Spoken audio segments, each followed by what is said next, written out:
Thank you. Very nice. And what is this? Snowman?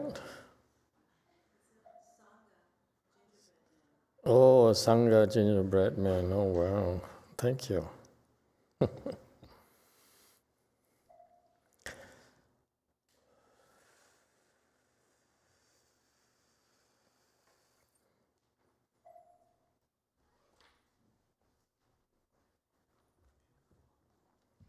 Thank you.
We respectfully request the Sangha great virtues for the sake of this assembly and all living beings.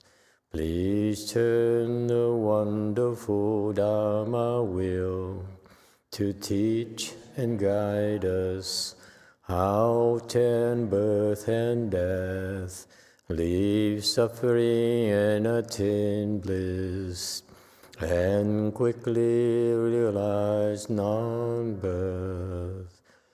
Cung thính đại đức tận thịnh, vị thứ pháp hội cấp nhất thiết chúng sanh, tinh chuyên diệu pháp luân giao đạo ngã môn, như há liêu sanh thoát tư ly khổ đạc lạc, tất chứng vũ sanh. Homage to the Blessed, Noble, and Perfectly Enlightened One. Nam mô Sát Đàn Thù Chú Chế Đô Yế Ơ La Hời Đi San Miao San Bù Tô Xế.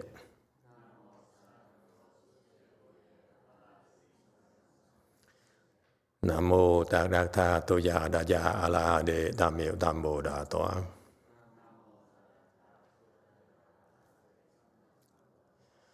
The unsurpassed, profound, subtle, and wonderful Dharma in 100,000 million aeons is difficult to encounter.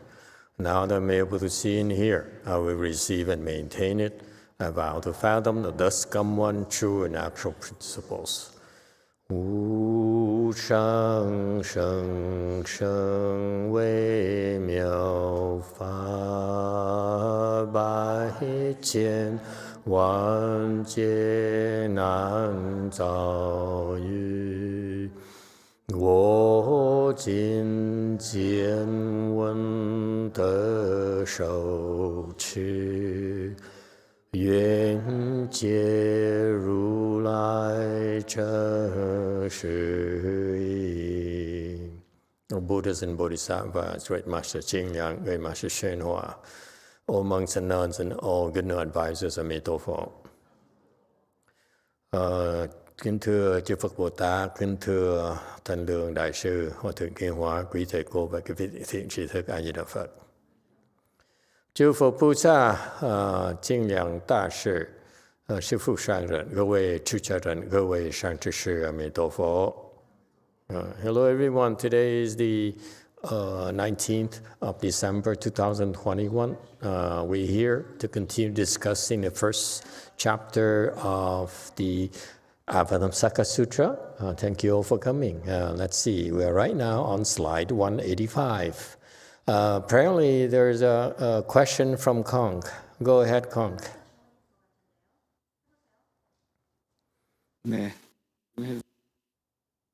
Hello. Hello. It's been my first time in this Dharma talk question. All right. Welcome. And thank you. I'm listening to your Dharma talk for almost 2 months. And then I had a question the other day. So why you want to end birth and death? So I don't know anything about the Buddhism, so I had a question. Why you want to end birth and death? Okay, good question. All questions are welcome at any time, so please feel free. This is open to everyone, so we try to accommodate all your needs. So that's why we leave it open all the time for anyone to ask any questions. All right, so it's a basic question. Why do you want to end birth and death? And that's a fundamental question about why there is Buddhism. Okay, What happened is that the Buddha that came in our world for that one thing only. The one thing, this is spoken in the Buddhist Sutra called the Lotus Flower Sutra, or Dharma Flower Sutra. Okay? And that sutra speaks about how you can become a Buddha. Okay? And he said, the Buddha came to our world in order to take care of one great matter. That is a matter of birth and death of all living beings. Okay? And I'm glad you asked the question, because we need to explain to all of you, especially the newcomers and especially the people who don't know much about Buddhism, have no background about Buddhism. So let me give you a way to answer such questions. As we're reaching out to more and more people, so we need to be able to address these types of questions.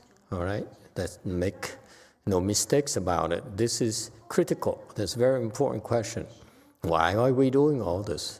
Why do we make a trouble of building temples, of training our people, of cooking food for you, and so forth? It's because for the simple matter of helping you resolve this thing called birth and death, as true to the Buddha's teaching.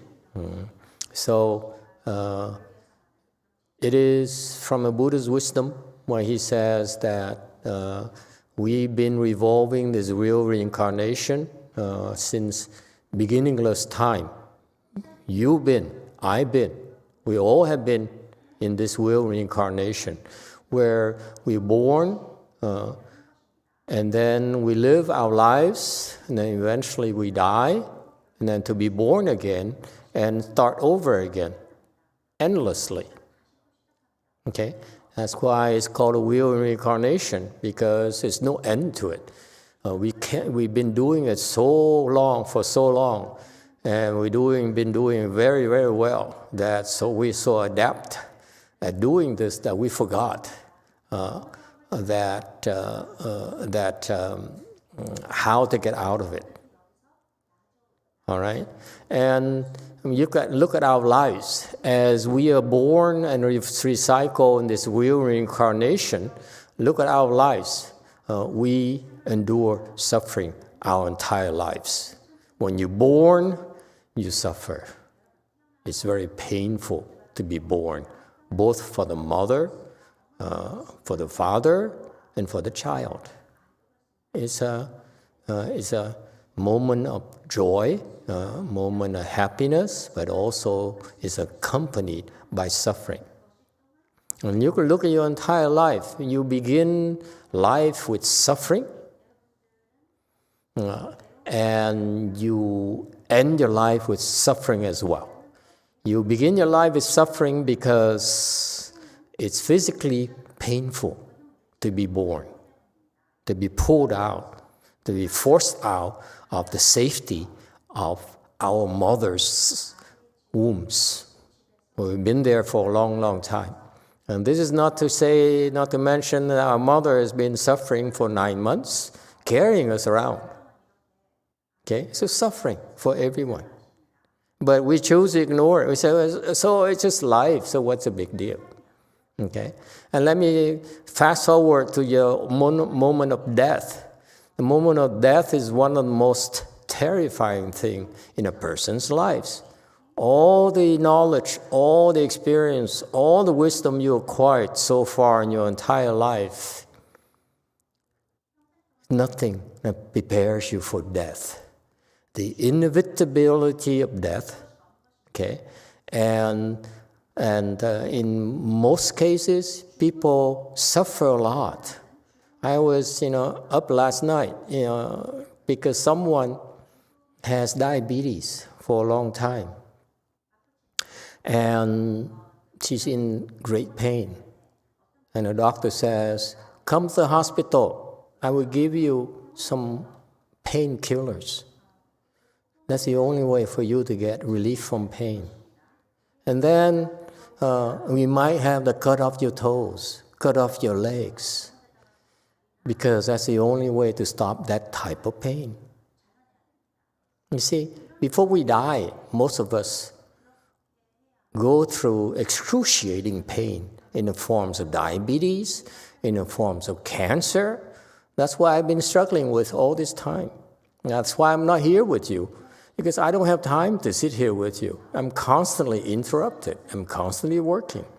I don't have time to cultivate like you anymore. Okay? So it's because people are suffering so much. All right? So you see, our entire lives, especially smart people like us, we're so conditioned to it, especially smart people. They choose to ignore the most obvious, constant factor in our lives. It's suffering. And that's why we are desperately seeking for pleasure. Remember, we go to work for 8 hours a day. And then what for? We look forward to getting off work and have a beer. You do that? No, I don't. Okay. Just for the record. Not officially.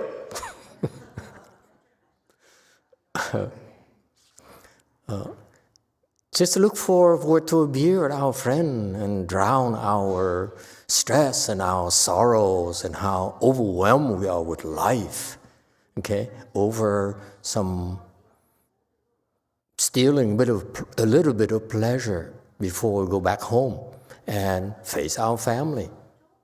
Okay? So life has been so much suffering. And the funny thing, from a Buddhist and Bodhisattva perspective, is that we, the human beings, especially the smart ones, the intellectual ones, seem to accept it. They seem it's life, so what's the big deal? And that's what the Buddha says, you don't have to be like that. You don't have to accept suffering as a way of life. Okay? There's a way to end the suffering. Okay? And the only way to get out of this, end this suffering is to get out of the wheel reincarnation. Reincarnation is you begin with birth, okay? And you turn the wheel until you go close it, the circle, and you end with death. And you start over again. You're born to a next body, and you live your life, then you die again. Right now, you're lucky. You have this human body. That's why you're still there, sitting where you are, comfortable, okay? Warm, more so than Jewel Mountain Temple. Look at those poor people huddled. Look at the Jewel Mountain, okay? Look at they're the big hall, and there's 2 people there, and they huddle next to each other to get some warmth. These poor people. Look at that. That's suffering. Can you see that? Okay, and so we born, and right now we are a human body, and we have all these comforts. We have this way of fighting this. And next lifetime, after you die, chances are that you will not be able to get a human body again. The Buddha says you probably can be, most likely you fall to lower realms, such as animal realms.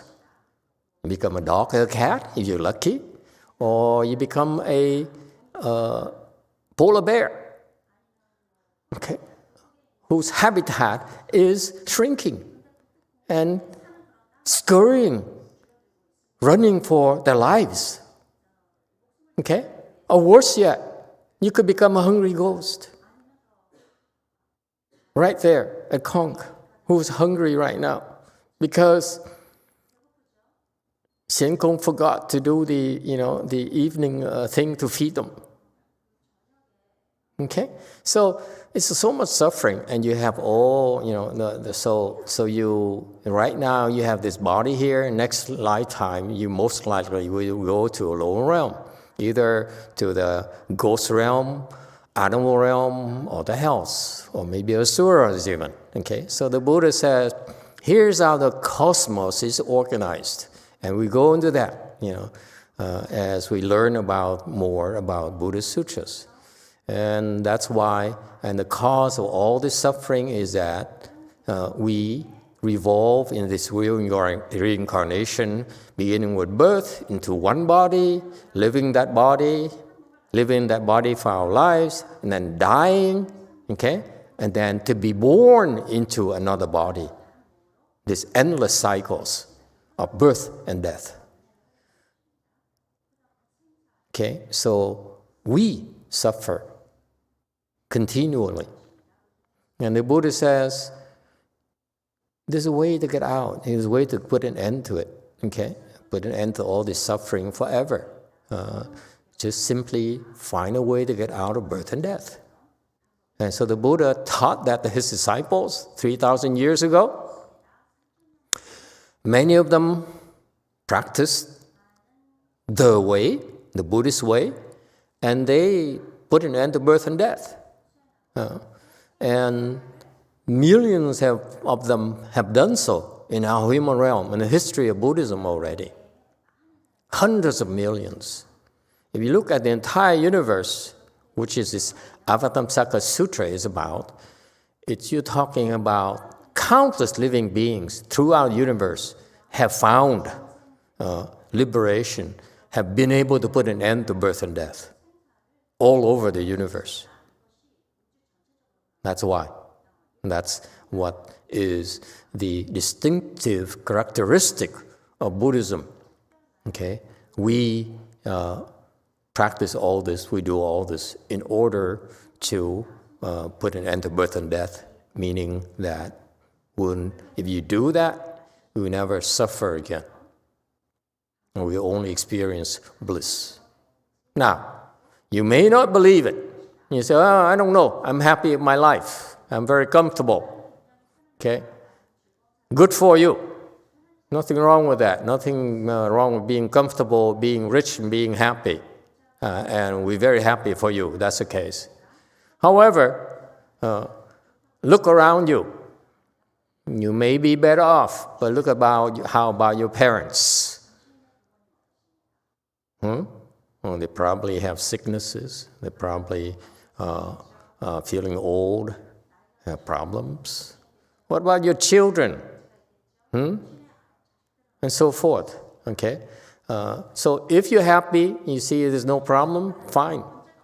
Be happy. However, if you feel that you're suffering and you need a solution and need a way to cope with the suffering now,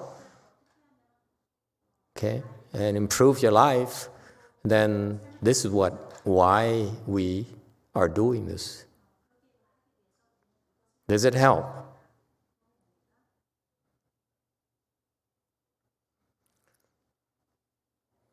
Thank you, Master. Okay, you're welcome. Anytime. One more question. Yes. So the ultimate goal of Buddhism is the end birth and the death for every single person? Yes. We won't stop until everyone is saved, which is impossible. That's why the Buddhist work, the work of the Buddhas and Bodhisattvas, is endless. We never stop working. Okay? Now, it's more to it than just end birth and death. Okay? When you have birth and death, you have suffering. You have heartaches. You have a lot of pain. And when you end birth and death, it's the exact opposite. If you end birth and death, there's no more suffering, there's no more pain, no more heartaches. Actually, it's only bliss. It's only true happiness. It is a kind of joy, the kind of, I use the word happiness for your reference, that is inconceivable, that you say, if you experience it, you say, oh, this is why so many people have bought into this, and people then who experience that, they realize that, wow, it's well worth it. That's why I want to help my mother, I want to help my father, I want to help my children, I want to help my ancestors experience this as well.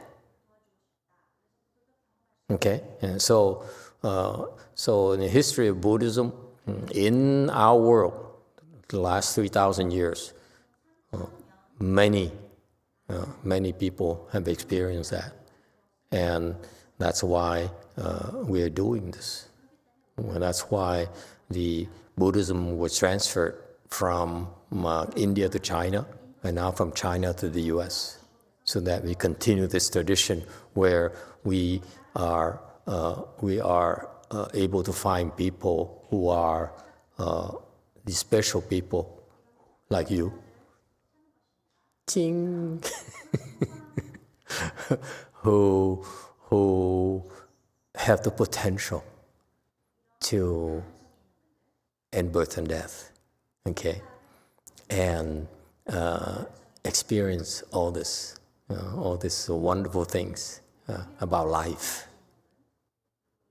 So after you ended birth and death, in conclusion, okay, after you ended birth and death, then you experience endless joy, and you're free from all these worldly concerns.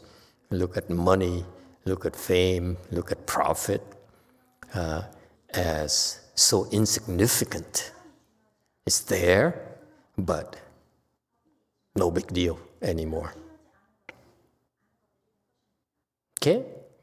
And in particular, you experience something that society does not condone, does not reward. What is that? I tell you, you're true to yourself. You don't feel the need to lie or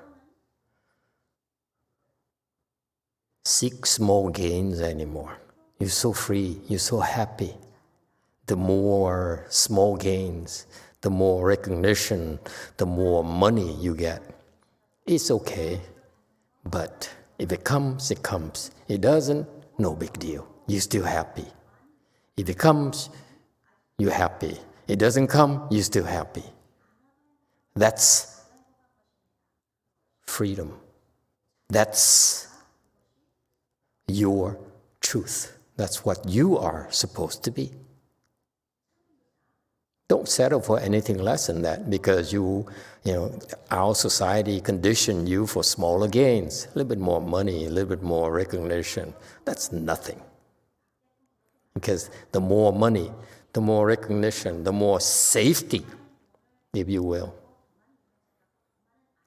only mean that you continue to revolve in this wheel of reincarnation. You can be free of all that, and you can be your true self. And that's why, in particular, in our world, our small world, we teach you, want to get there, start with no lying. Be true to yourself. Don't be moved by small gains. All right, anyone else? Yes, 3. 네, 저는 그 불교를 알기 전에 단전 호흡이라는 운동을 했었습니다. 예전에 적지 않은 기간이었기 때문에요. 호흡을 인위적으로 들숨과 날숨을 쉬다 보니까 그게 한 10년 정도 했었는데요. 지금 이렇게 명상을 하다 보면은 이렇게 배꼽 쪽으로 두게 되면은 그때 그 습관으로 이렇게 저절로 호흡이 배꼽 쪽으로 가버리는데, 근데 그게 정확하지가 않아요. 이런 경우, 저 같은 경우에는 배꼽 말고 어디다가 마음을 두고 명상을 해야 되는지요?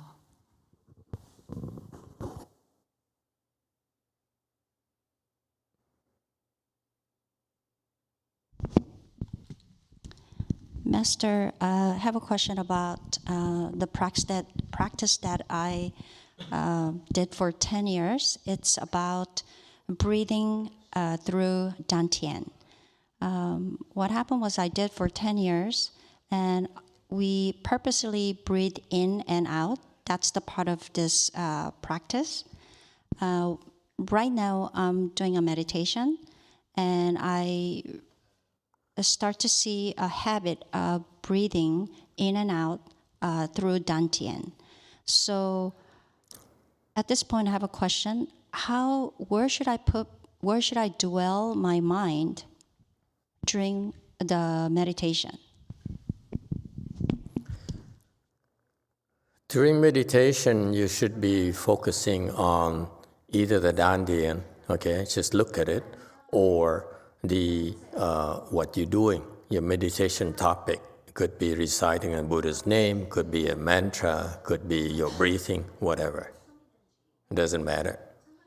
Okay, just focus single-mindedly. Try to focus only on that.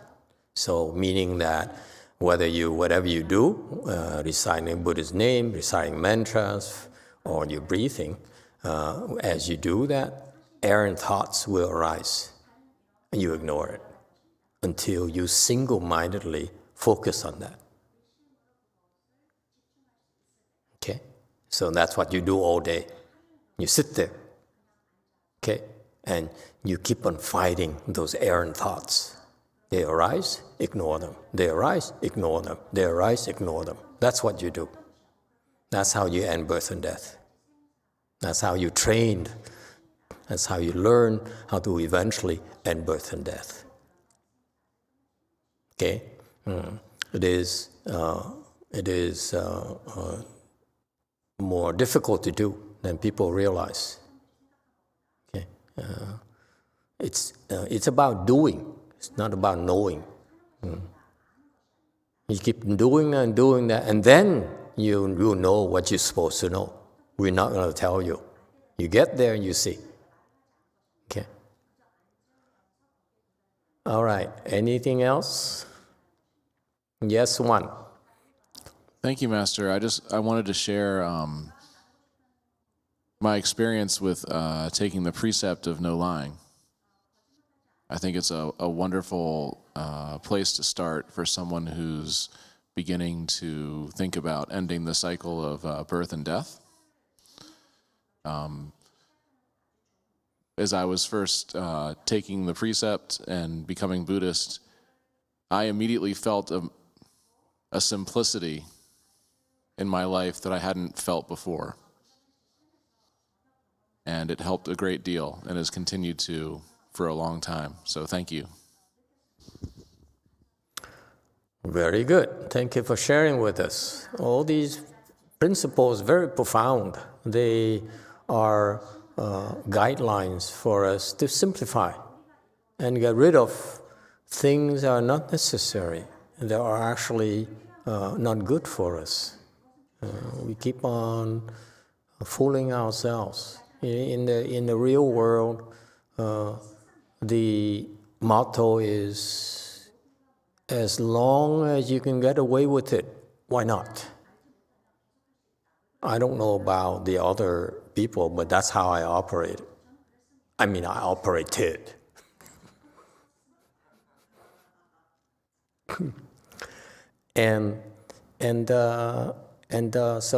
So you get away with things, then why not? Okay, we try to get away with things, and that's the motivation for lying, for distorting the truth, or to try to. I see how this particular husband, who is a con man, tried to fool his wife, his children, into loving him. What a sad way of living. And so the simple rule of not lying here is the start for you to discover your true self, of discovering your true happiness. It's from within. It's not without, from without. Okay? And so that's from the Buddha's wisdom. And I'm glad you brought it up because Buddha is such a genius. He says, you want to get there where you want to be like me? This is how you start. Keep those 5 simple things. And this will bring you to enlightenment. These 5 things, 5 rules, that's all. Not 10, not 11, not 20. It's just 5 things. That's the kind of precision he has. Anyone else? Oh, Conk, go ahead. Master, yesterday I asked to Master Ji that who create this Saha world. I thought that Shakyamuni Buddha created this Saha world, but he didn't know before he became a Buddha, this Saha world already existed, and he just chose this Saha world to become a Buddha and practice. So then my question is, who created this Saha world? Well, Buddhas they are created worlds, and they're born into the world and they die, and then they're born into that world again when the time is right. So Buddhas they come and go, they die and they're born and die for our sake. Okay, so. Just like Amitabha Buddha in the Pure Land. He created the Pure Land, so he's working there right now, and eventually he'll be replaced. Okay, so he will die, more or less. He'll be replaced by Wanyin Bodhisattva, who then eventually will die and be replaced by a great strength Bodhisattva, and so forth. Okay, so the Buddhas are different from us. They're free from birth and death, but they manifest birth and death in order to teach us. All right? So Shakyamuni Buddha has come to our world, as I said, many, many times before. And he will continue to do that in the future as well, when appropriate. All right. So that's why the Buddhists have this, Buddhist teaching has a much longer continuum than any other religions. We can see much further into the past and much further into the future. And the Buddhist teaching, whether you reach back to the past or move forward, fast forward to the future, is still the same. A billion years from now, trillion years from now, look at the Buddhist teaching in the Saha world or something similar, okay? It's still the same. They would say you should end birth and death. You've been recycling this in this world, this impure world, for so long now. When are you going to wake up?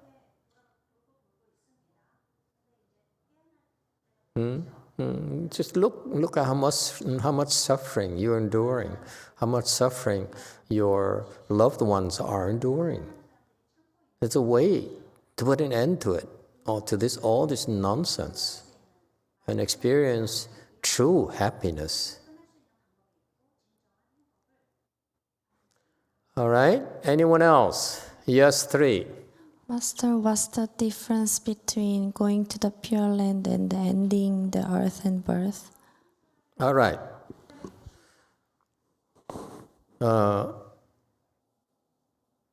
If we're going to end birth and death, okay, there's 2 ways.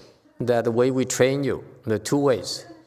Either now, or preferably now, or if you can't make it, then the next best thing for you is to go to the Pure Land.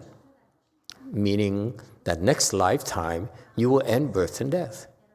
So either now or next lifetime.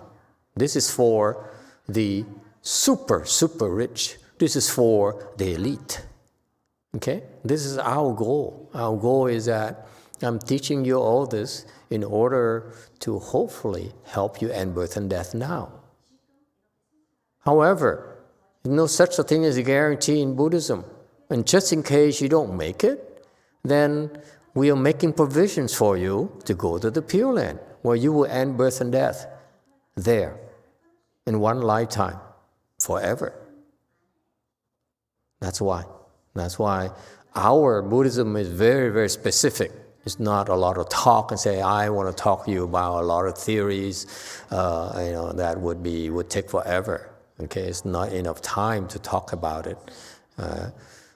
But we can talk about all those things, and we discuss sutras and so forth. Okay, all these things are designed to help you end birth and death now, or next lifetime. Okay, and I'm glad you asked a question, because I want to remind you that we're doing this. I'm doing this in order to do that. Okay, and how many people believe it? How many people in the world hear of this and believe it? You see, you are the super elite. Not many people know, because they keep on cycling through this willing reincarnation, feeling so sure of themselves, feeling so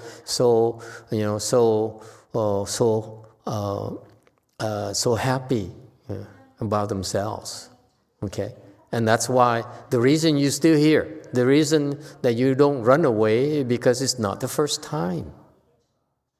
You hear this, and you say, oh, I don't know. Oh, I stick to my Vishnu, I stick to my God, I stick to my Allah. That's fine, okay? The next lifetime, you won't make it. And then at the end of your life, you will fall into the wheel reincarnation. Many of you fall to the hells. And then, at that moment, you remember me. Say, Master YongHua said so. I will fall into the real reincarnation again. Particularly it's hell here, where there will be a lot of suffering. And I say, oh, gosh, I should have listened to him. And this is what happens to a lot of people. I'm telling you, it's not the first time. And then, after you escape from hell and you go back to Buddhism, okay, you forget all about this, you forget about me, you forget about all the hells and everything else, okay? And then you have another monk who hopefully will be my offsprings. I mean, not my offspring per se, my successors, okay? Who would say, why I'm here? I'm here to teach you how to end birth and death. And you say, it sounds familiar. I heard something like that somewhere before, because once you hear this, it's stored in your consciousness.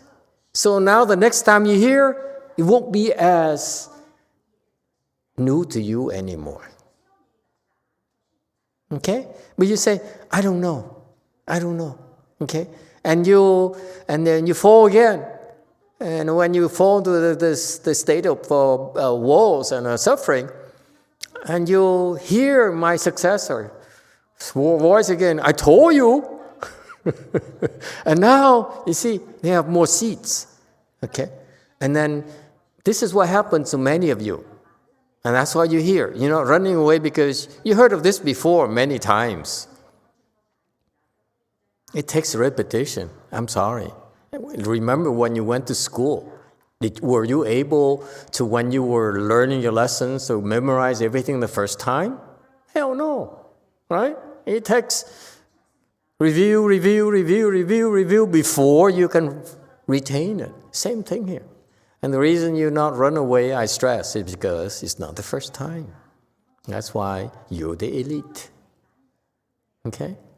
You're losers, but you're elite.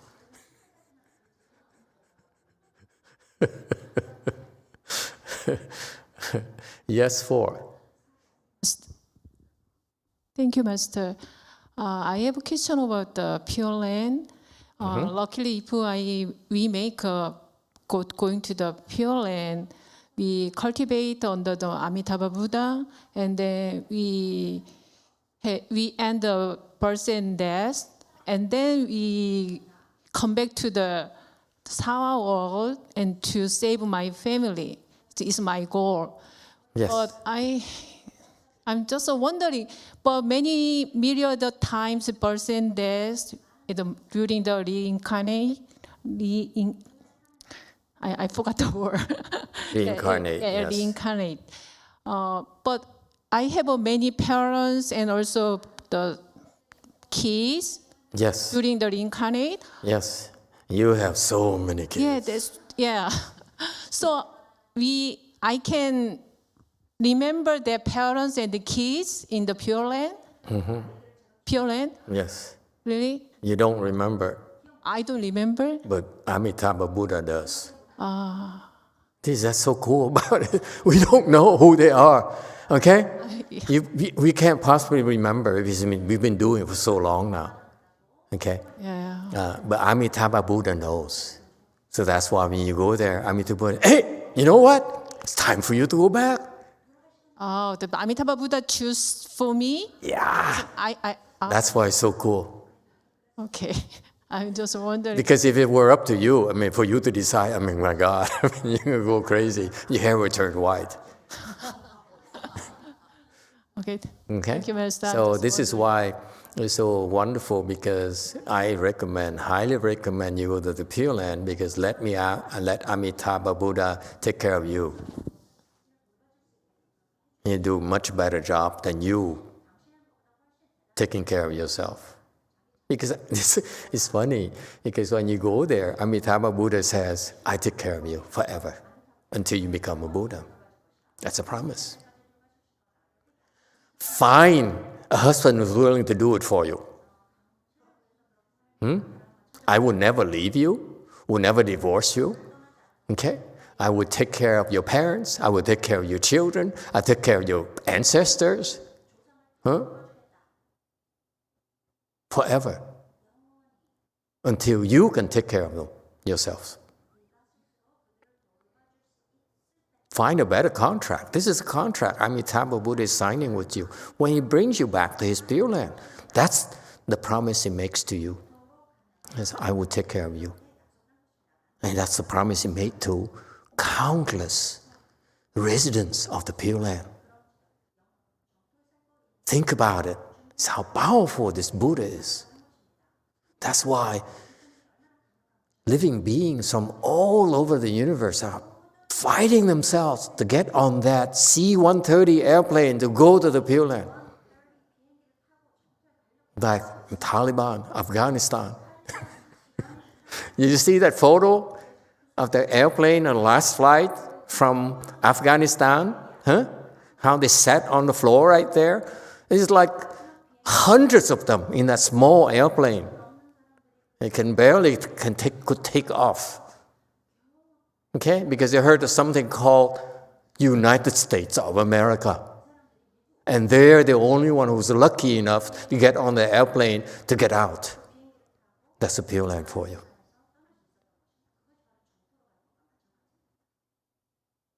Except that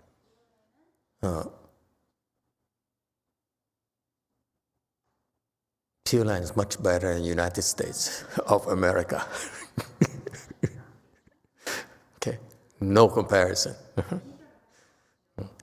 Anyone else? And that's why the people who, it's funny, because the people who says, I believe my God, believe my goddesses and so forth. And to those people I said, nothing wrong believing your God, believe. But you should go to the Pure Land, and then when you get to the Pure Land, say, Amitabha Buddha, can I go see my God first? And Amitabha Buddha, of course, I send you tomorrow. Just go, bathe yourself, eat, rest a little bit, and then I let you go see your God and see for yourself. I let you travel. You can travel every day. How's that? Yes. Thank you, Master. I just want to clarify this. So once we reach to the Pure Land and Amitabha send us back to Saha world, so we're under his protection as well as going back again, Pure Land again?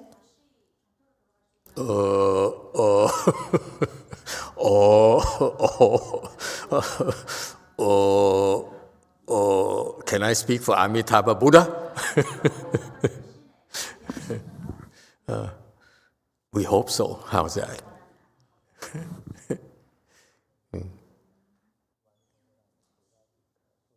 I believe so. There's a lot more going on I'm allowed to tell you, but it is the case. Okay? Yeah. Count, go ahead. Master, we call Shakyamuni Buddha our fundamental teacher, teaching host. I want to know what's that meaning. And another question is, just like Amitabha Buddha takes care of his Pure Land people, Shakyamuni Buddha still takes care of us? Yes. And he takes care of only fully ordained nuns and monks.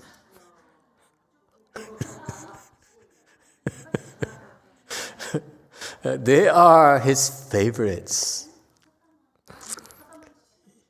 Yeah, sorry.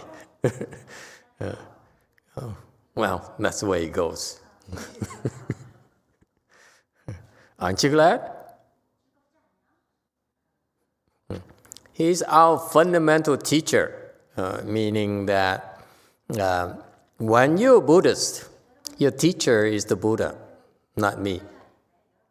I'm just the assistant teacher. Okay? Because that's how it works. In order for me to become a Buddha, I too have to work. I too have to create blessings. That's why I have to help you among other people, so that I have enough blessings to someday become a Buddha myself. Okay? If the Buddha does everything himself, then I have no chance. You see that? The Buddha doesn't need me per se, but he allows me to work, allows us to work, so that we build our blessings, so that we have the chance to become Buddhas ourselves.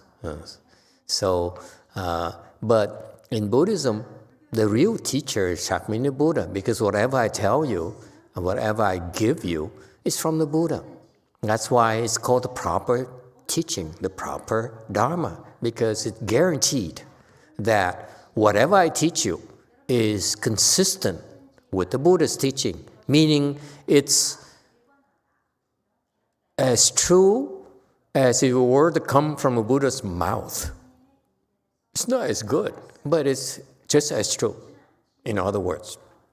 So that's why we call him our fundamental teacher, meaning that originally, his teaching came through the times, through our patriarchs. It came to me, and then I repeat those teachings to you, so that fundamentally, it's the same teaching he taught our first patriarch, Mahakashyapa, and then who then pass on that knowledge to Maha-Ananda, and so forth, throughout time until Maha-YongHua, who then passed it on to the second patriarch among other people. Of course, the Buddha Dharma is not only reserved for patriarchs. Let's be real about it. Patriarchs have their hands full as well. So they pass on to the next generation, and then we pass it on to you. But we never lose sight of the fact that it's all came originally from Shakyamuni Buddha. So we are simply his helpers. So when we call ourselves, Shifu, teacher, and whatever, it's like we are more like substitute teacher. We're not the main teacher. Your teacher actually is the Buddha. When you take refuge, with me, with the Buddha, it's basically you becoming a disciple of the Buddha with me as a certifier, as a substitute teacher.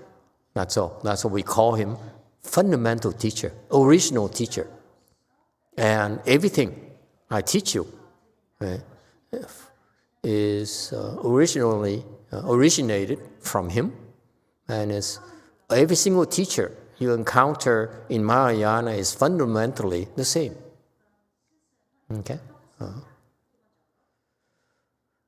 Yes, 2. Thank you, Master. So, do you get more blessings when one of your disciples got enlightened? Yes. You bet. I become wealthy here than hell. Why do you think I'm doing this? I pray every night before I go to bed. Right there, in that stained window. Please help my disciples become enlightened. Oh God, please help. So is this Because I don't care whose help I get from. As long as you guys become enlightened, I become so filthy rich. See, we're very open-minded. If we got help or Allah's help or her help, his help, all welcome. Bottom line, you got it. You get out, I get rich. That's how I make money. so this type of blessing? Panhandling is temporary. So, Please help. so this type of blessing is not just blessing. This is like kind of profound blessing, Master. It's super blessings. That's the mother of all the riches on earth. I give you an example. Okay? Let's be real about it. Okay? See if this makes sense to you. There is tornadoes in Kentucky. Kill a lot of people. And the news. 100 people. Flatten the whole town. Would cost $1 billion to rebuild. Okay? On top of a lot of suffering. If there's an earthquake, it would take billions of dollars to rebuild. Yes? On top of human sufferings. If there's flooding in New Jersey, or you have Katrina happening in New Orleans, that's a lot of losses that we have to rebuild. Imagine, never mind about enlightenment. Imagine you cultivate and you live in New Orleans. Or a Taiwanese knows about you. He says, Master, please go to Taiwan. I will build a temple for you in the best spot. On the mountain, overlooking the city. It will be a big temple. I will support you, give you money, print books for you, print sutras for you, okay? Bring you food, the best food in Taiwan, okay? You know why these Taiwanese do that? This actually happened, I heard it, so many cases. Because every time an enlightened person moves to the area, there's no earthquake, there's no tornadoes, there's no flooding. Or if there's supposed to be a severe flooding, the big disasters become small. Or sometimes, if the master is powerful enough, the mistress is powerful enough, they run away. There's no earthquake whatsoever. When every time there's supposed to be an earthquake, there's supposed to be a typhoon or tsunami that wreaks damages and havoc on people's lives, and you can avoid it. You save billions upon billions of dollars. If you do that, you are responsible for that. That's your wealth. That's your blessings. Your blessings is at least that much money saved. Does it make sense? I mean, that someone has to take credit for it. Someone earned that. See, that's why some of the Asians are very smart. The Taiwanese, the Koreans, they say, Master, I build a temple for you. Come to my country. I will support you because they get immediate benefits.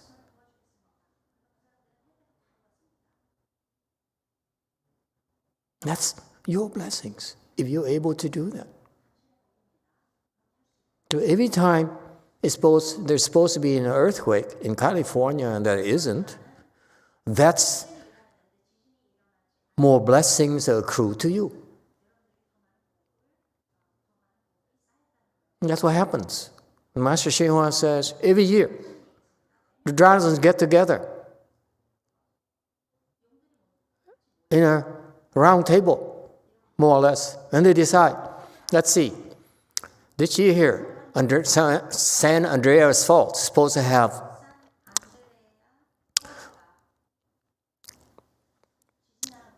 3 small earthquakes and maybe 1 big earthquake. But you know what? We can't do that. So we have to move those earthquakes somewhere else. So they move it to the deep ocean or Oregon, Washington, okay, Texas. Okay? Because they're not supposed to disrupt us.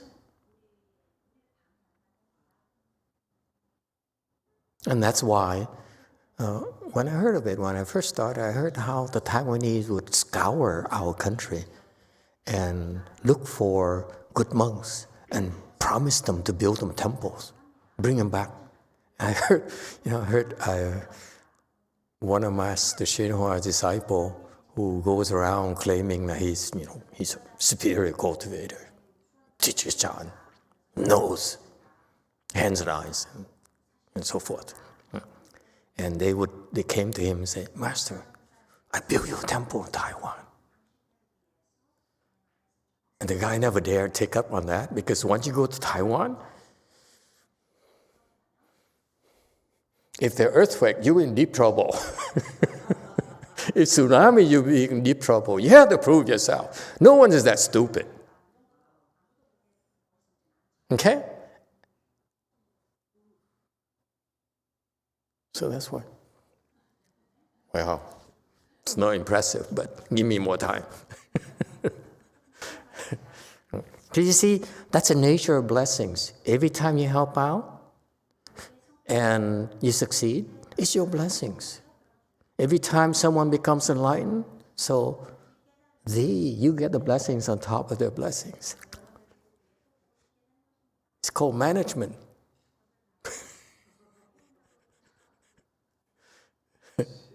Yes. Thank you, Master. Speaking of the temple, what are the requirements for a location to be suitable to build a temple? For me personally, I'm desperate. Anything. Anything at all. In fact,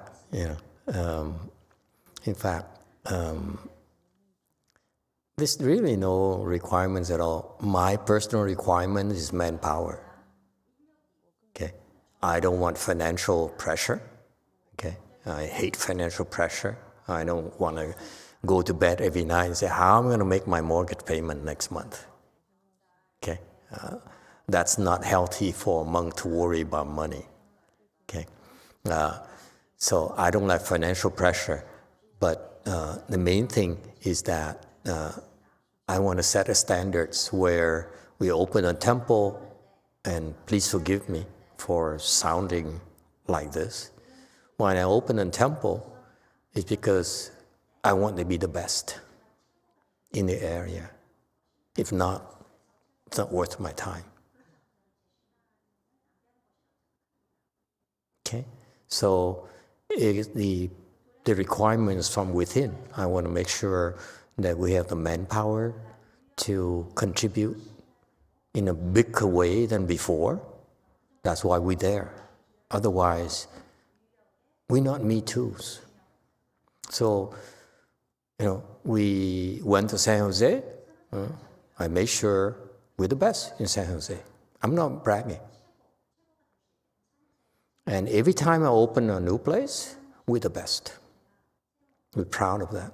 And we train people so that they are contributing more than before.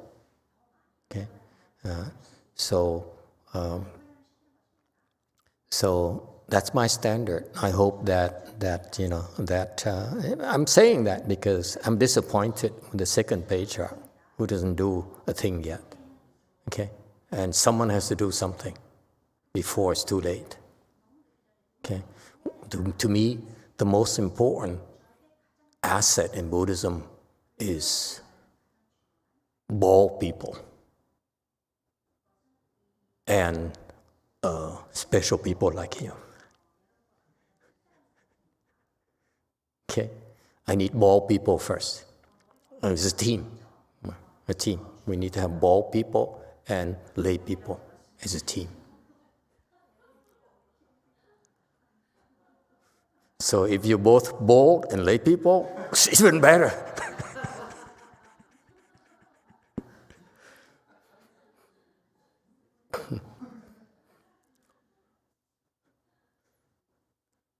Okay, so this is my quirk. I never wanted to be a monk, to be honest with you. Who would want to be a monk? Come on, man. I have better things to do with my life. I can't wait for retirement where I can drive my red car, okay?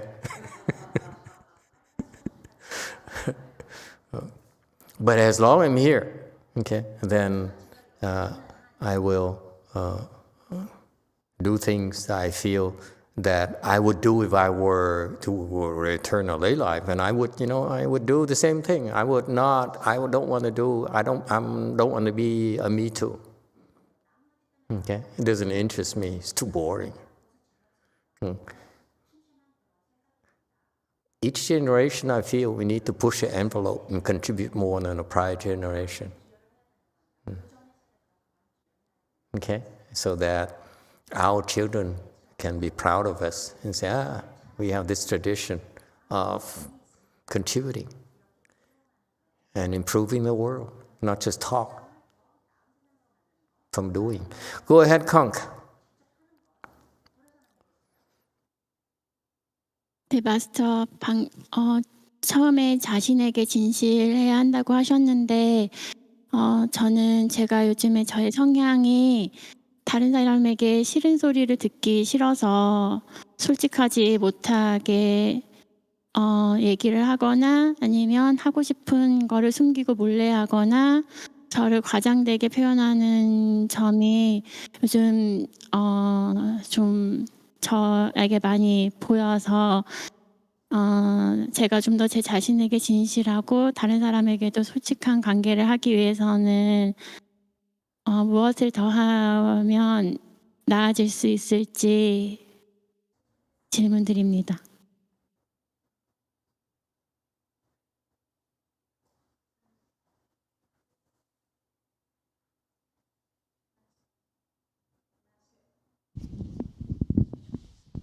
Master, I have a question about the truth, being true to myself.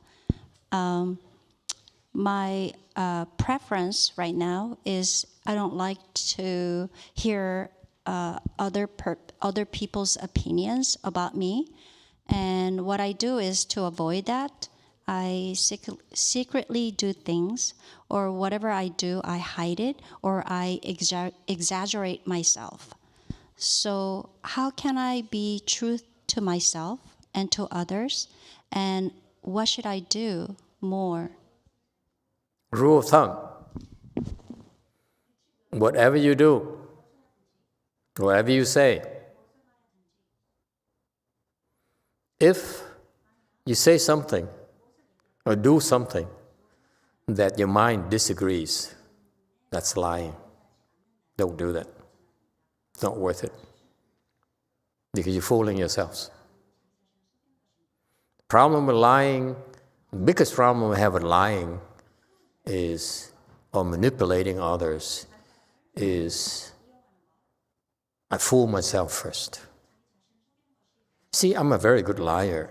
I don't know about you. I was a salesman, so I learned how to lie to make a living. And in order to be good at selling, at lying, you must believe your own lies before others will believe you. You will believe your lies.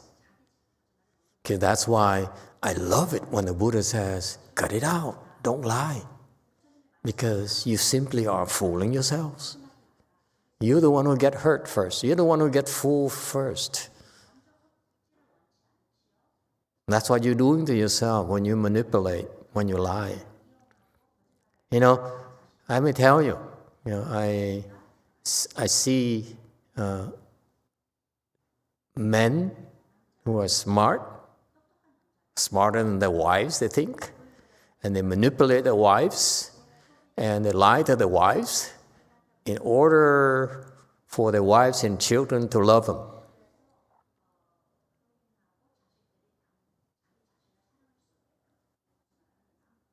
How can love be built on lies, on manipulation, on untruths? Love comes from your heart. And when you feel love, the feeling there is from your heart. That feeling is true. It cannot be lied to.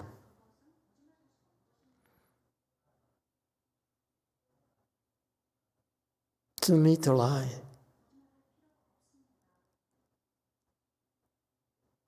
Okay, it's miserable. When you lie, you manipulate, you're very lonely. Because you're always afraid that somebody would know. These men who fool their wives and pull their strings and manipulate them, they're very insecure. They're so afraid that the wives will leave them. Their sons will leave them. They're very lonely. They're scared all the time. They're scared to lose it all. And that's why they keep on building more lies on top of more lies on top of more lies. It's hell. They live in hells. If they're my enemies, I hope they live forever and never die. That's the worst kind of punishment. Being alive.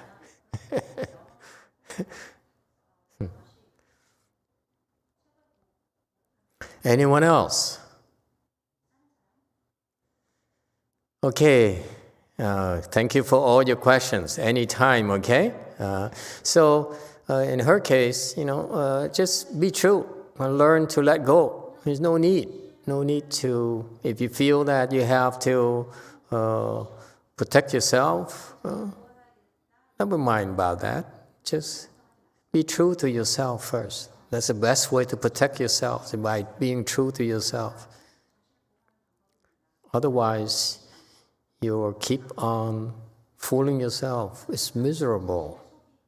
It's very lonely.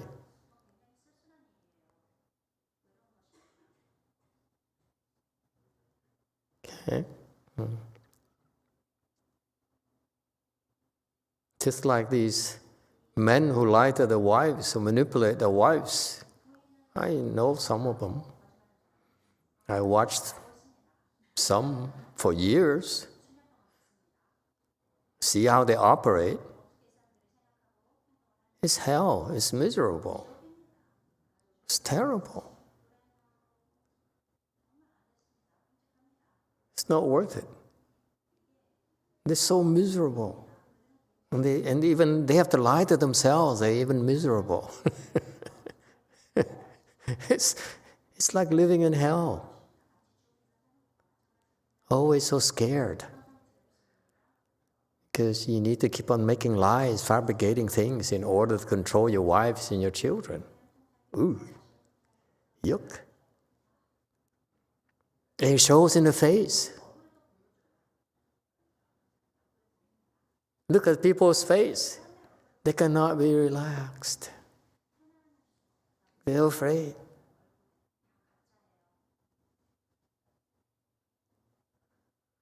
You can tell those people right away.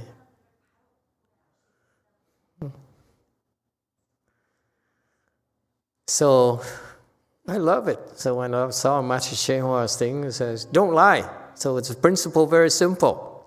I don't lie. I don't care. You hate me or you are upset at me. I just don't lie.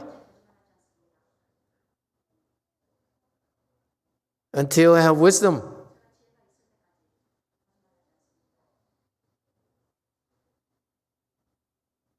But if you keep on lying, you never develop wisdom. You keep on torturing yourself.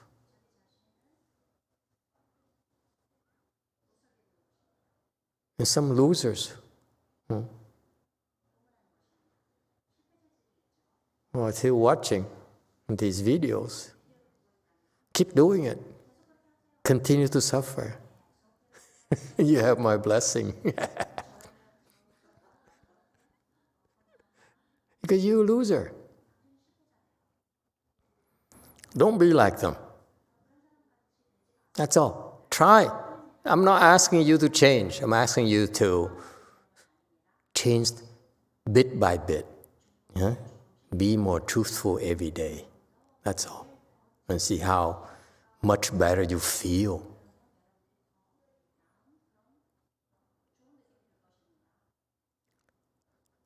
I'm very proud to tell you too. There's some people where I teach them and they caught on very fast. I taught them, they caught on very fast and they became more and more truthful.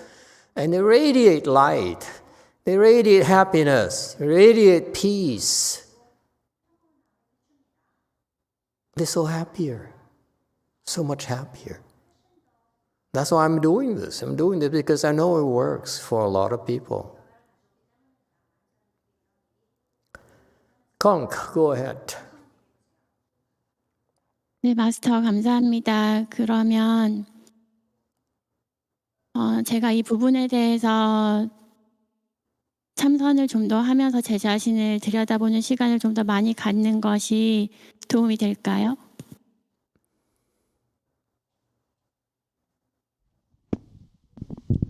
Thank you, Master. Then, should I look into this part and maybe do more Chan meditation? Would that help the situation? What situation?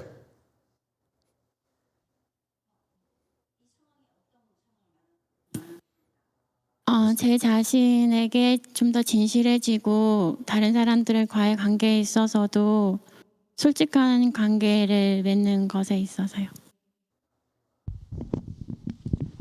To be true to myself, and then how I try to be truth to be truth to other relationship with others. Very good. Let me give you an analogy. You like boxing?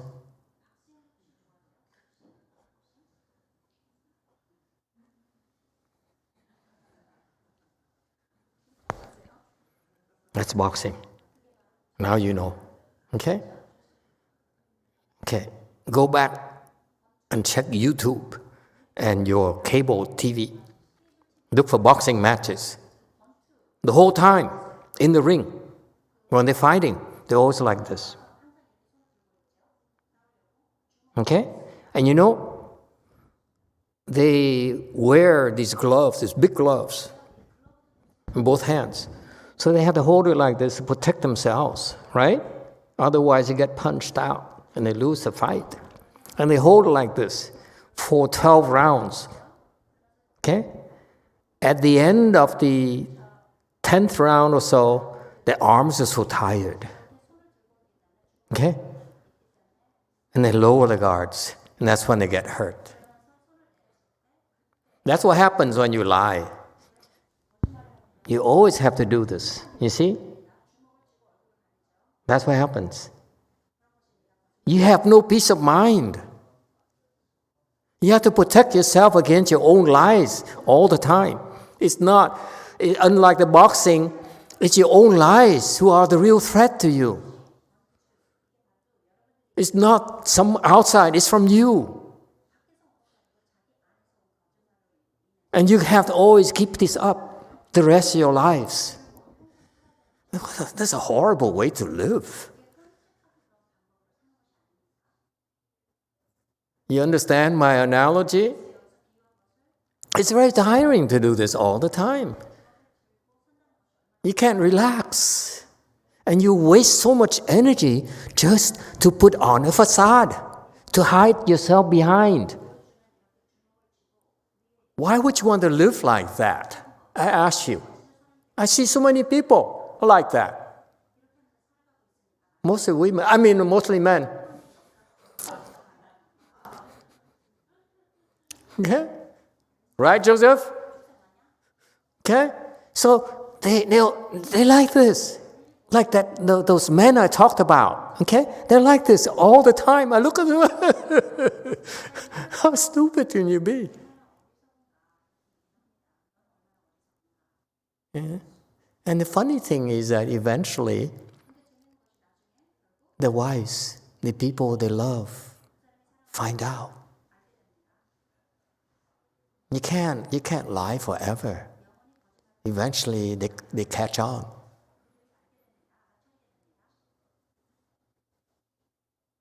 Okay? That's horrible. Never mind about how it works or not. Okay? You have to be willing to pay the price to escape this. This is hell. You understand? This is stupidity. Why do you put yourself in this position all the time with your entire life? And you know, eventually you're so tired, and that's when you get hurt and you lose everything. Everything you work so hard your entire life. Your entire fight, you lose everything. In 1 second, they knocked you out. That's it. You loser. You lost 10 years, 20 years of life because at 1 second, you drop your guards down. And you lie, you cheat people, you con people, you manipulate people. I'm not saying it's you. More likely the people here. Okay? It's like this. It's hell. There's no way to live. I'd rather lower my guards, okay? And let people hurt me, lie to me. Why you live like this? I don't have to live like this. I am who I am. Like me. If not, leave. You'll feel better living with someone who lies and manipulates you. Go for it. But I don't have to live like this in order to get your love and get your adoration. That's freedom. You have so much weight. You drop so much unnecessary things. You're free. You're freer. You have more energy. You're more at ease. You have more freedom. And now, you no longer are afraid of your what? Feelings.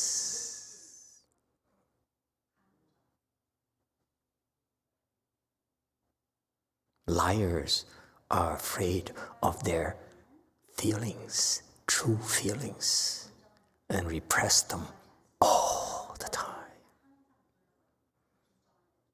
Because they have to hide them.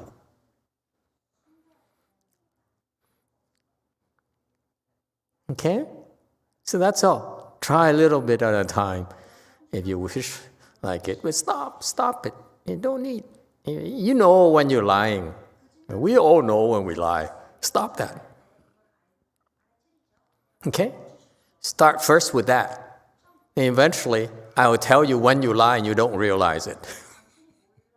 But right now, it's too coarse. You all have to agree that to tell yourself, I'm gonna stop lying. I don't care.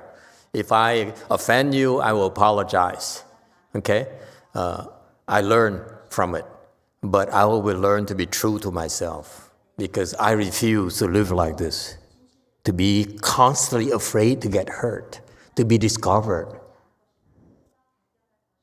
They will know my lies. They know I'm manipulative. Okay? And You know what? This is a sad truth about these people. Our temple have so many people who are so manipulative. I see it. But I don't say anything. Because I let them. I let them. I wait until, that's when you hit them. You just wait. Don't have to do anything. Just wait. Eventually they get tired. They will lower the guards. That's when you really hurt them.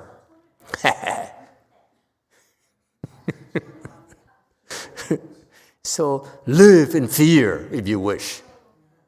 Huh? Because I want to hit you. You manipulate me. You lie to me. Someday it will come to you. You want to live like that? Be my guest. Why? Why do you want to live like that? It's a horrible way of life. What for? You know, I saw rich people, very rich people, very powerful people.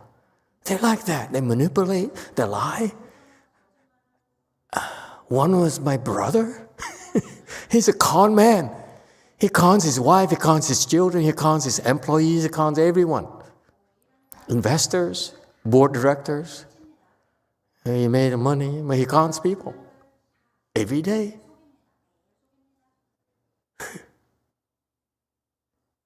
And look at that.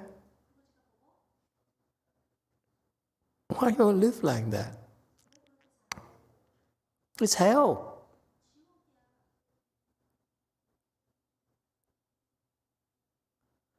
It's so miserable, but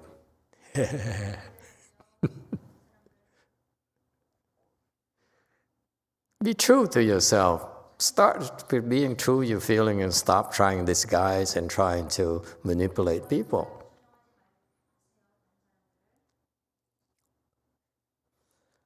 Anyone else? Yes, one.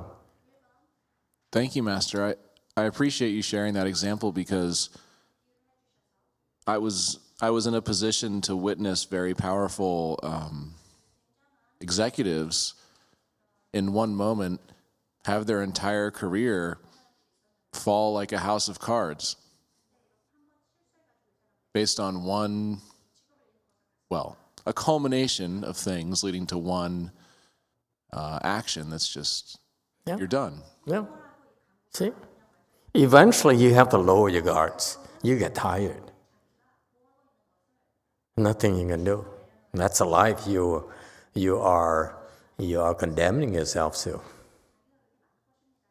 For some people, I think it's okay. You know, they're like, well, I'd rather just rise high and ride the wave, and if it crashes, it crashes, and they're okay with that. Oh no, I'm sorry. I disagree with you. You know what's going to happen? You may be able to do this your entire life, but when you go seeking Yama, this is when you have to face your own reality. Or when Amitabha Buddha comes and say, hey, YongHua asked me to come see you. Oh, I don't want you. Go back. YongHua is an idiot. I'm so glad you bring that up because I think that's at the core of the decision of saying I'm going to start not making obvious lies. You have to decide why. Yeah. And I'm very passionate about this topic because it helped me so much. And when I hear other people bring it up, I want to share a little bit, not too much. But we should keep our secrets. That's what the money's for, right? Absolutely. Buy temporary happiness. I think look at how quiet Mary Jo is. Oh my God, you finished on my professional territory.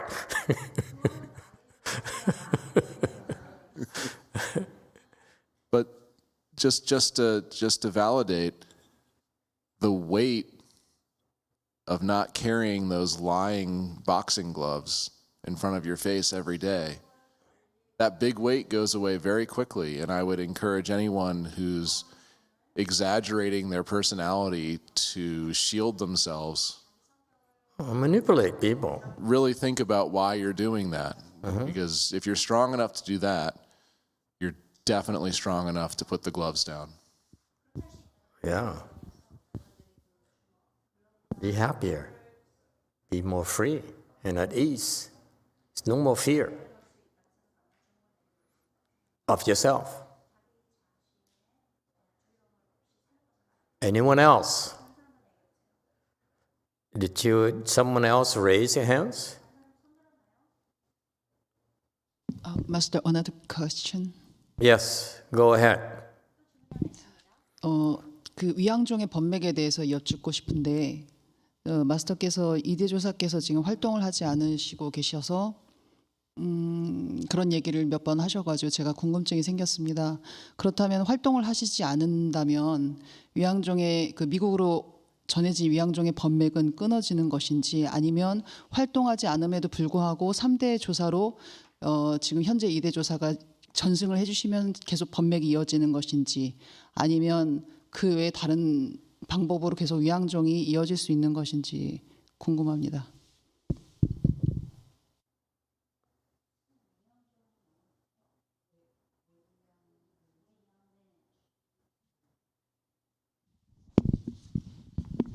Master, I have a question about Wei Yang lineage.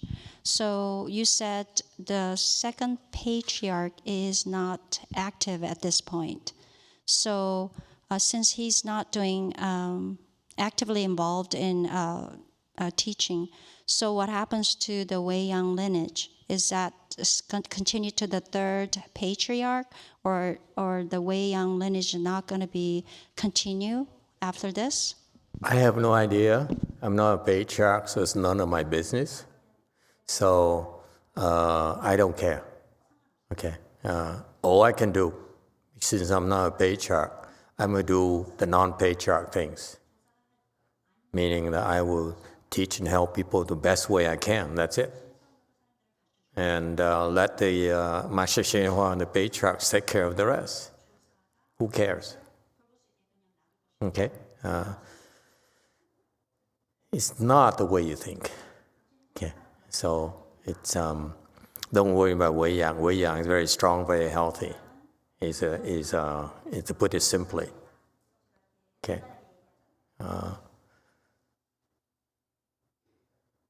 All right. Anyone else? Okay. We'll go back to the words of wisdom from the Buddha. Huh? Okay. That's why we're here. Okay. Learn about the sutra here. So we're in slide 185, where we are learning about the Bodhisattvas who were there. So we last week we talked about universal worthy Bodhisattva. Okay, that's the leader. Okay, and so forth. And then you have all the other. So this section here, the sutra only lists the 10 biggest names at all among them. Okay, so these are really the who's who of the Bodhisattvas. And you see, we can't even recognize their names.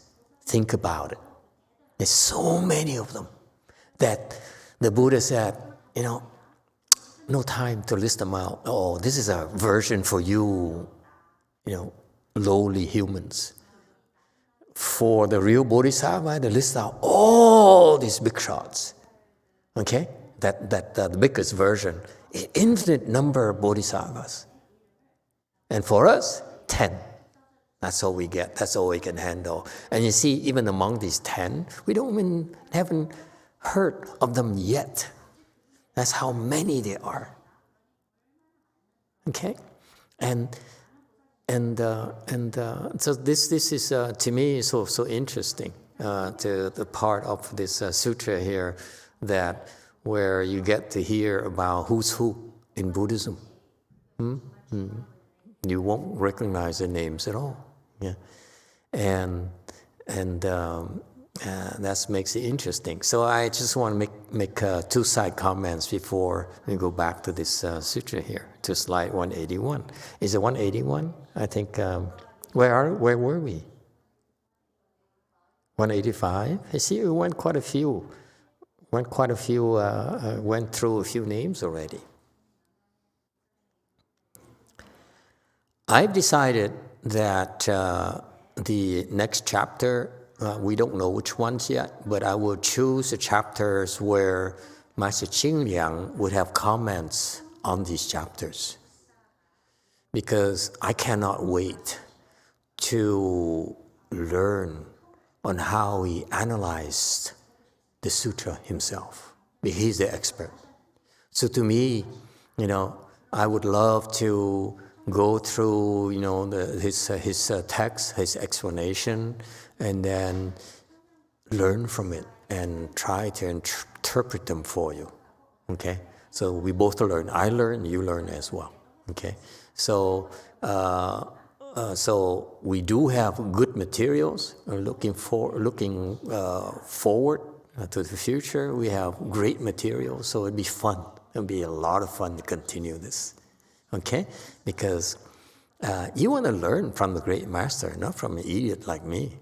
Okay, so that's great. I just found out today there's some chapters where he actually have commentaries. So we go to those chapters, whatever they are, and then some other chapters where I feel pretty important. One of the chapters, many chapters are pretty important. Anyway, so that's one thing. So I announced that we go on Friday nights when we are done with the door number 1, 2, and whatever, and wait for the remaining ones to be translated. We switch to sutras back and forth and back and forth. I announced that we'll be doing chapter 11. Maybe not.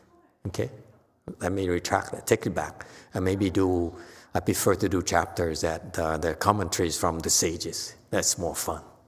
Okay, to me. Agree? Or you can listen to my commentaries and you fall asleep. Okay, I really have nothing of value to give you. Okay, so it's more fun. Okay, we agree on that. Very good. And the other thing, too, is that it brought to my attention. I've been trying to ignore it. It doesn't go away, and I cannot ignore it anymore.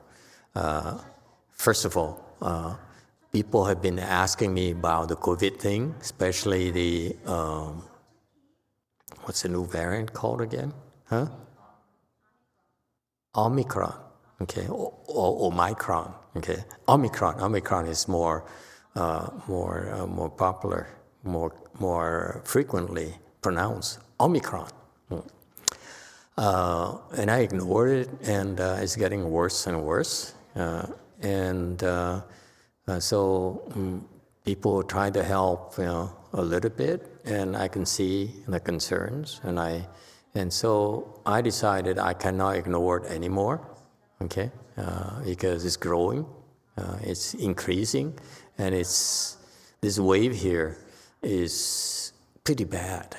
I mean, it's going back to, I hope we don't go back to the dark ages, the era where before we have the vaccines, where people were so frightened, okay, and they didn't know what to do. Now we have more information. We get vaccines and booster shots and so forth. That's a good thing, but it's still spreading, especially more heavily amongst the people who are not vaccinated. Now, I'm not making a political statement.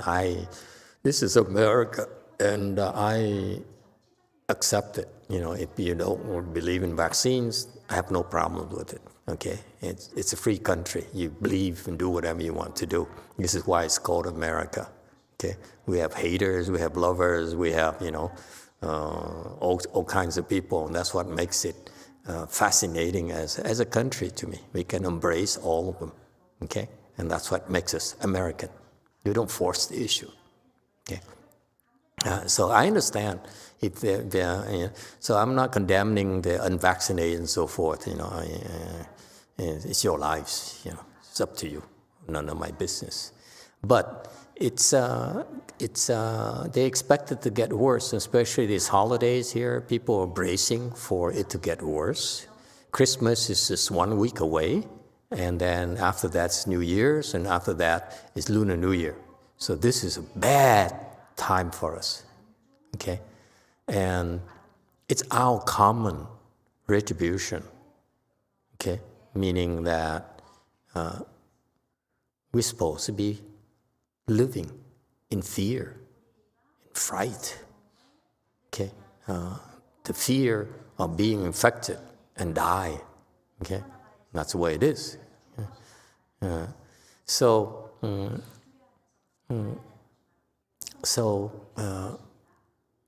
I started looking at numbers, and I saw that in Los Angeles County, where we have temples, see, that's my territory.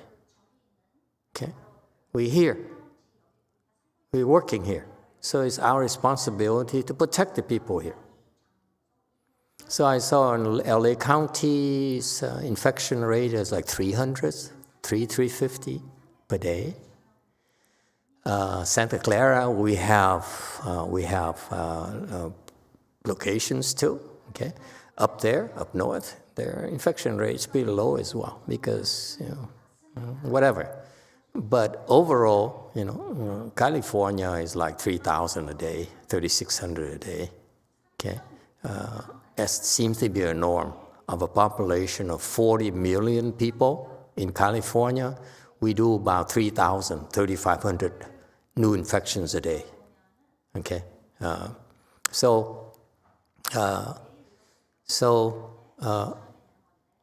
and in Korea is even more worried. Okay, I see the Koreans here; they are working hard and they are contributing a lot to the chanchi in terms of cultivation, in terms of support. So, and meanwhile, back in the country, they're doing about 6,000, 7,000 a day for new infections for a country of 52 million people. Okay, so I've decided that I can't ignore that. Okay, I will jump back into getting involved and protect California and protect Korea. Okay, because it's my territory. You encroaching in my territory. So I ask you to stop doing that. Okay? Please stop. You don't, I will retaliate. Okay? So I'm making a fool of myself. I hope it works. Okay? But we have the responsibility to the people who support us, who help us. Okay? So we will need to provide some relief, hopefully we'll be able to. I instructed my disciples to start intervening already in Korea. Hopefully it go down, because if it doesn't within 2-3 weeks, I will get involved. I will get ugly. Okay? So whatever you do with the rest, none of my business. But have some respect for my territory. That's all. All right. So hopefully we can live in peace, okay, without anybody getting hurt. Yes. Is there a question?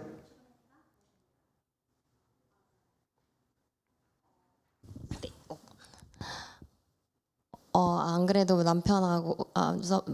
저희 남편하고 이제 남편이 3차 부스터샷을 맞았다는 얘기를 듣고 걱정을 많이 했는데 안심이 되고 일단 감사하다고 말씀을 드리고 싶고요. 물론 뭐 거래는 아니지만 마스터의 제자들을 한국에 보내주시고 이렇게 저 한국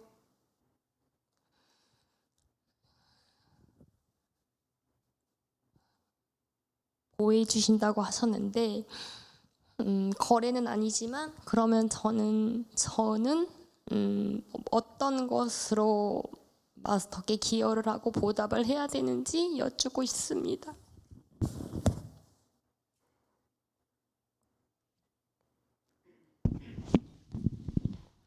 Master, I had a talk with my husband. He just received third booster shot, and I was kind of worried. But after you talked about COVID, I felt relief, and thank you very much. And thank you for sending your disciples and then protecting Korea. I understand this is not something you give something and I give you something back, but how can I contribute for you for doing this? Don't worry about it. Eventually, I will ask.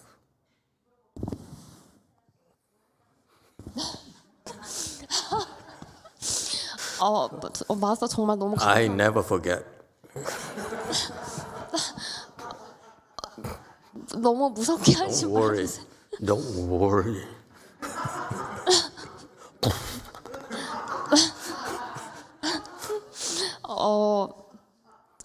그러니까 제가 단식을 세라님 지금 좀 약간 머리가 약간 잘 안 돌아가는데 죄송해요. 지금부터 네 감사합니다. 그러니까 남편하고 통화를 하고 되게 많이 걱정을 많이 하고 막 그랬는데 Thank you, Master.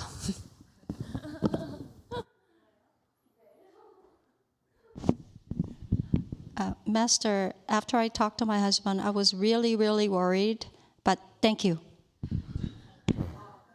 Okay.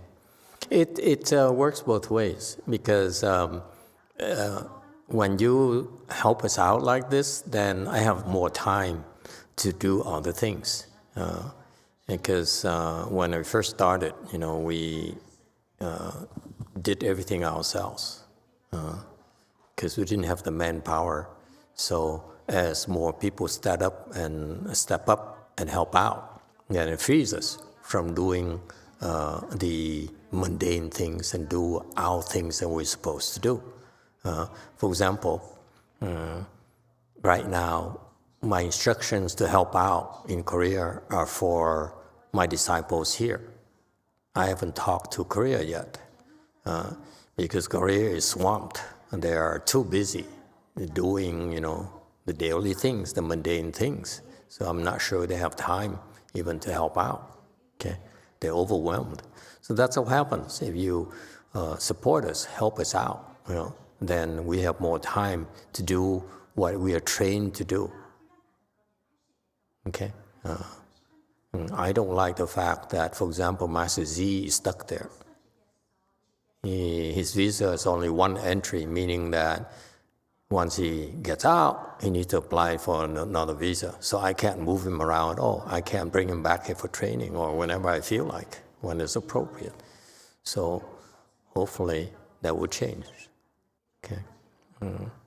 So it takes time. But I'm doing this because of I see that it's necessary, and your sincerity, touch, is touching. That's why we feel compelled to do these things. All right. I hope it works. It's no guarantee. Okay. Luckily for us nowadays, the pandemic is affecting mostly unvaccinated people, so it's a smaller population. Okay, so it should be more manageable. Before, when we helped California, and so forth, and Korea, it's a lot more work because people were not vaccinated. So now it should be a little bit easier, we hope. Okay, but never mind. I'm just sharing with you. It's probably nonsense to the non-believers anyway. I'm trying to grandstand and make a lot of noise for myself. Doesn't matter. You believe or not. Okay, we do what we're supposed to do because the blessings is mine. You can talk all you want. The only thing that matters is I put blessings in my bank account. Okay. like cryptocurrency. I don't care. Yes, 5. 마스터 너무 마스터 땡큐 마스터. 그리고 제가 단식하는 동안에 좀 이렇게 요란했는데 같이 룸메이트였던 에밀리한테 너무 감사하고 죄송하다는 말씀을 꼭 드리고 싶고, 제가 이제 어떤 분한테 이제 제가 어떤 선물을 받았는데 그게 찾아보니까 핑크색 설사약이었어요. 그러니까 제가 밥을 안 먹는다는 제스처를 했는데 그분은 제가 이제 배탈이 난 줄 알고 저한테 설사약을 선물했는데 그게 누구신지 모르겠어요. 아무튼 저한테 핑크색 설사약을 선물해 주신 분한테 감사드리고, 룸메이트였던 에밀리한테 감사하고 죄송하다 말씀드리고, 저를 도와주셨던 분들 그러니까 이런 카테고리의 분들은 이렇게 고마웠고 저런 카테고리에 있던 분들은 저렇게 고마웠던 것 같습니다. Thank you, everybody.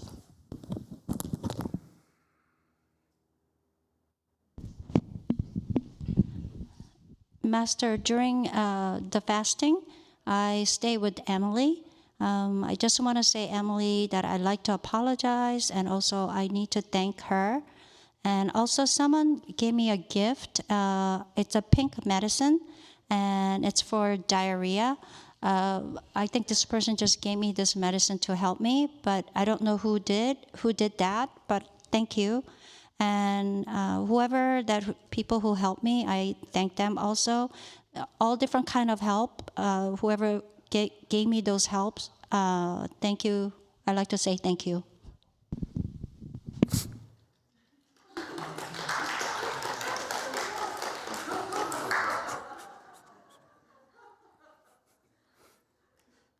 You grateful? Seriously? What do you know, huh? You think you know everything? Okay, 185. Let's learn a little bit real words of wisdom. Okay. Bodhisattva Mahasattva, splendid light of universal jeweled flames. 普宝焰光，普宝焰妙光菩萨摩诃萨。 All right, 186. Commentary. This Bodhisattva here, by his name here, his wisdom, his great wisdom, the wisdom that when you have wisdom, you have a transcendental wisdom. It's very bright and it shines everywhere. And this light here, it looks like the light from the jewels. They're bright and they're wonderful. And they look like flames, as well, flickering flames. So it's very splendid to watch for this particular Bodhisattva Mahasattva. So you see these people, they come and we can't see them, but the other Bodhisattva look at them and say, oh wow, look at that. Especially their attendants. They come with, each great Bodhisattva Mahasattva would bring their own attendants, their own retinues. So they come and they would see, oh, look at that, look. They're looking at all these Mahasattvas and say, oh, wow, this is fantastic. Even better than watching a James Bond movie. Yes, 6. Master, there's one common response to Jumi, and there's one question. Yes. So Emily replied, "Aw, it was my pleasure, Jumi." Question from Min is, Master, can we pray and ask for help from these bodhisattvas who we never heard of from the sutra? Absolutely. You can try it. You can pray to them. That's why we bring up the names, so that you can have affinities with them. Every time you hear their names, then it's registered in your 8th consciousness. So now you have some affinities with them. Okay? So feel free to ask them for help. Okay? It's not about asking for help.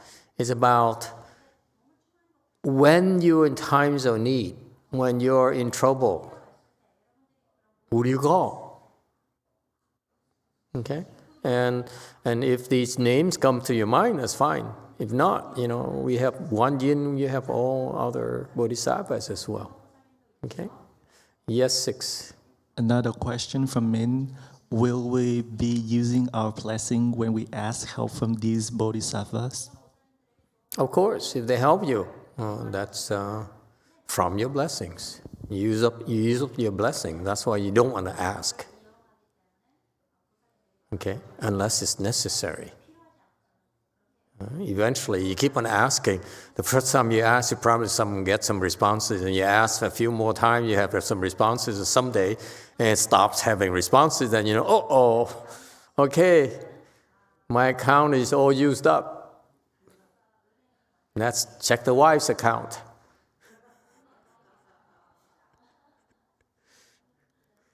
Okay. Anyone else? Okay. 187, Bodhisattva Mahasattva, universal voice with meritorious virtue like a banner or ocean.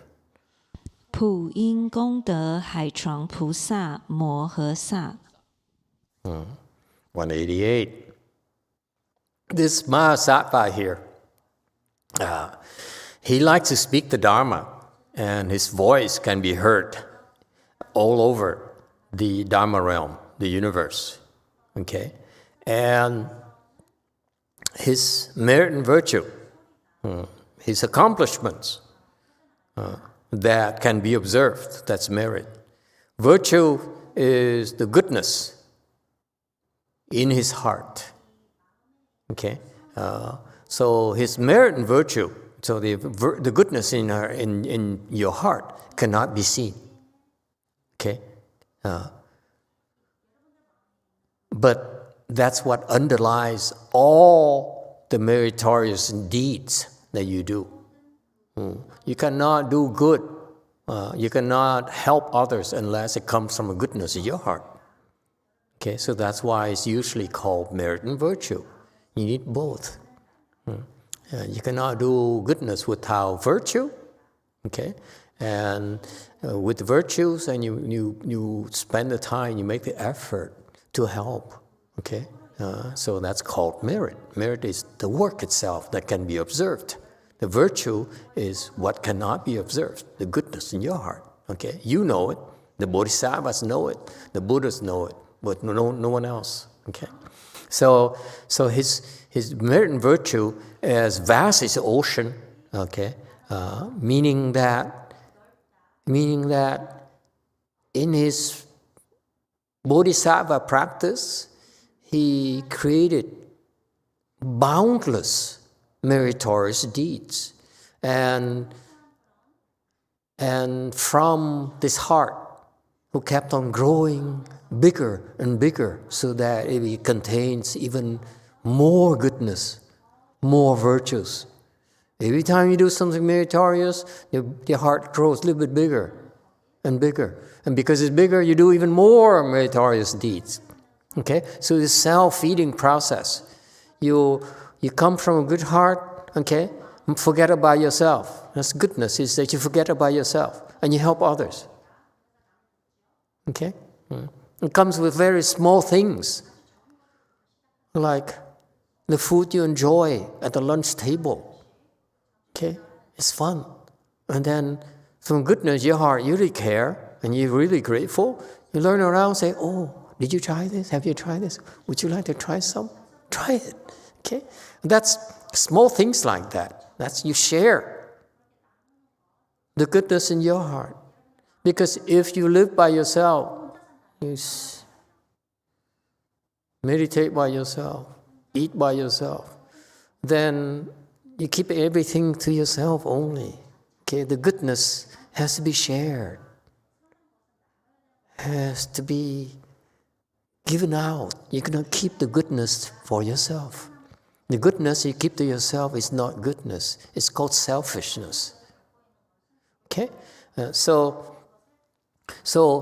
he kept on growing. His heart kept on growing to the point where it's as, oh boy, time is up. Time is as vast as the ocean. Okay, it's endless. He's creating these meritorious deeds. Okay, boundless, and is recognized. That's why he says, "This is my territory." Okay, everyone can see it. Okay, I'm sorry, time is up, so we stop here. Next time, we will continue. Thank you. Good night.